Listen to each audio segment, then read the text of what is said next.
So now you stuck to food, right? And I know one of your strengths is creating recipes. Yeah. How do you come up with a recipe? What's the process like? What do you think about? Is it random? Is it a certain thing that you're looking for?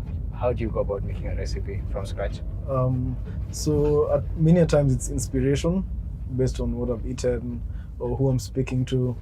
I'm lucky to have friends who are foodies. So they share their food experiences with me when they go out. Even if I'm not there, they tell me, I had this kind of dish and it was this way. And I'm like, oh, that's interesting. I've never had it before.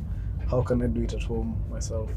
Other times it's from watching food shows and other creators on social media.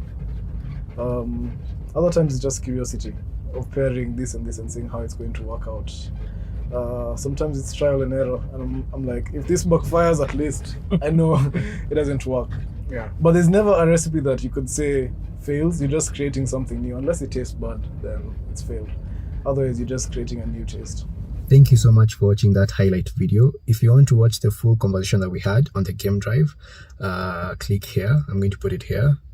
Don't forget to like the video, comment, subscribe if you haven't already, or even share with anyone who would be interested in this conversation. It helps my channel and it helps me make more videos like this. Asante. Bye.